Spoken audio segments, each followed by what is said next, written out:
There are moments when the tears rise and you don't let anyone see them fall. You don't cry in front of the people who love you.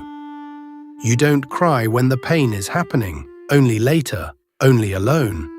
And you don't let your voice crack even when everything inside you is breaking. In those moments, all you do is wait for the door to close, for the room to empty, for the one witness you actually trust, yourself.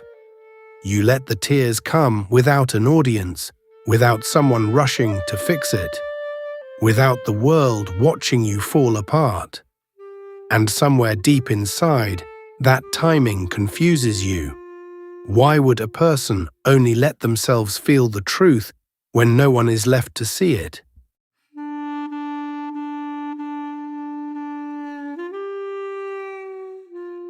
Crying only when no one is watching is not weakness. It is not coldness, and it is not distance.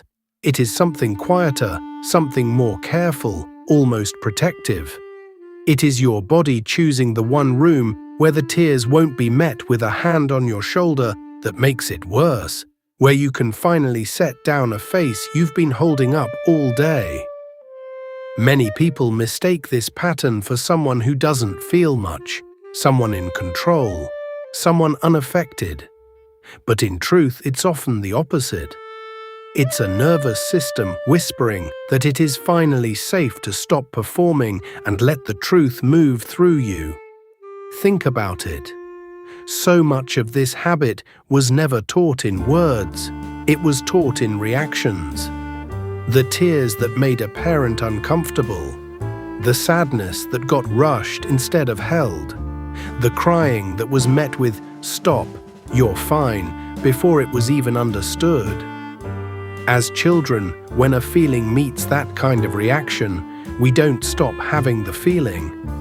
We just learn where it's allowed to live. We tell ourselves stories like, "I don't need to cry," or "It's not that deep." But those stories are just the exit we built to survive the room we were in. And eventually the feeling finds its way out anyway, not in front of anyone, not on the record, only alone, only later, only when there's no one left to react to it. This is why the tears often come at the strangest times, in a car, in a shower, in a bed at 1 a.m., when nothing dramatic is even happening. It's because your body finally has the one thing it was never given permission to have around other people, silence, and it uses that silence to say, "Now it's safe. Now you can let go." Researchers who study emotion call this suppression. When a feeling rises and you hold it back on purpose, it doesn't just disappear. It waits somewhere in the body, patient, unresolved. And in adulthood, crying alone becomes the language of that waiting. It's the tears finally arriving somewhere they've been strong enough to hold off for hours, sometimes for years. But let's be honest, most of us were never taught to let it out in the moment. We were taught to postpone it. Growing up, how often did you hear, "Stop crying, or I'll give you something to cry about," or "Boys don't cry," or "You're too old for this"? Those weren't small comments. They were instructions, and your body followed every one of them. They taught you that sadness needed an audience clearance first, that tears were something to manage, not something to have. Now let's create a loop here, because you might be wondering, if you only cry when no one is watching, what happens to the people who love you? Do they ever get to see the real weight? Or do they only ever meet the version of you that's already finished hiding it? Hold on to that thought, because I'll come back to it. But first, we need to explore something even more curious. Why the body chooses privacy so specifically, down to the exact room, the exact silence, the exact moment. Here's the paradox. The tears that feel like the loneliest thing you do might actually be the most trusting thing you do. The strange thing about crying only when no one is watching is that it often happens when life looks fine on the outside. You may have people who care about you, a routine that works, no obvious crisis demanding your attention. Yet in the quiet moments after a long day, after the last message is sent, after the house goes still, something rises. A heaviness in the throat, a pressure behind the eyes, almost like a tide that's been waiting all day to come in. And instead of fighting it, part of you wants to surrender to it, as though the tears themselves hold something honest that the rest of your day refused to carry. For so long, you've lived behind faces. The face of composure, the face of capability, the face of someone who has it all together. But the crying whispers through all of them. It says, stop pretending nothing touches you. Stop pretending you don't need to be held. Let yourself feel what you've been carrying in silence. And in that way, crying alone is not a breakdown. It is a companion guiding you back to truth. So that's the pattern. But here's where it gets even more complex. Because people who only cry when no one is watching don't just hide their tears. Over time, they start hiding the reason for the tears too. They stop saying when something hurts. They stop admitting when they're overwhelmed. They start editing their own pain in real time, removing every trace before anyone can sense it.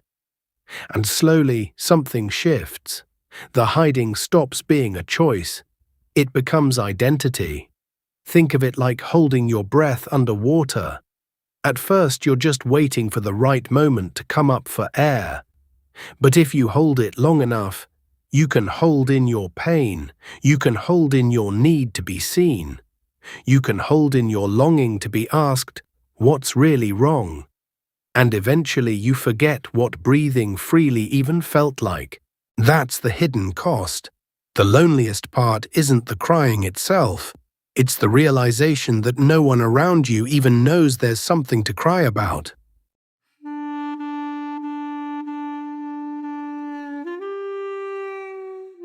And maybe that's the part no one talks about. Because here's the paradox. The person who only cries when no one is watching is not someone who has lost the ability to feel.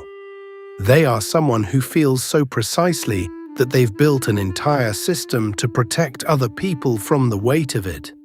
They don't hide their tears because they're ashamed. They hide them because they care too much about what their pain might do to the people around them. They carry so others don't have to. They collapse in private so the world can keep leaning on them in public. They break alone so no one else has to feel responsible for the breaking. That is not weakness. That is love turned so far inward it forgot to include itself. And the crying, if it could speak, would say something very simple. I'm not hiding because I'm broken. I'm hiding because I don't want my breaking to become someone else's burden. And this is why, paradoxically, the people who cry only when no one is watching are often the ones everyone else turns to for strength. Because only someone who has sat alone with their own pain can hold space for someone else's. Only someone who knows what it costs to swallow a feeling can recognize when another person is doing the same. Only someone who has cried in silence can hear the silence in someone else and understand exactly what it means. Now let's come back to that question we left open. Do the people who love you ever get to see the real weight? Or do they only ever meet the version that's already finished hiding it? To answer that, we need to go back to childhood, because so much of crying alone has its roots there.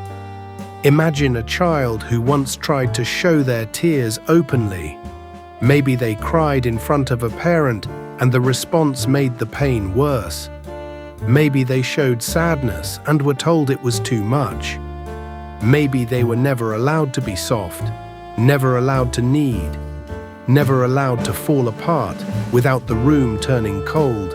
That child learns something quietly, that tears are only safe when no one is watching. So they grow up carrying that rule like invisible weight. Fast forward. That child is now 25, or 35, or 50, and the rule is still running. This is why crying alone can feel almost nostalgic. It carries echoes of a time when you needed to be held and were told you couldn't ask for it. And that ache isn't random. Neurologically, the memories of emotional dismissal don't vanish because we grow older. They remain alive in the nervous system, hiding, waiting for a moment of safety. And the privacy you seek before you cry is often that moment. It is your nervous system saying, now it's safe, now no one can make this worse. Now you can finally feel what you've been carrying. And the tears that come in that silence, they are not a sign that something is wrong with you. You were not broken for learning to cry alone. You were adapted, and the crying itself is the inner child still whispering, I wanted to be held. I wanted to be safe. I wanted someone to stay. And maybe that's what makes this moment so important. Not because anything needs to be fixed, but because something inside you is finally asking to be met. Maybe healing doesn't look like never crying alone again. Maybe it looks like crying alone and finally allowing yourself to admit, I am tired of holding everything together for everyone.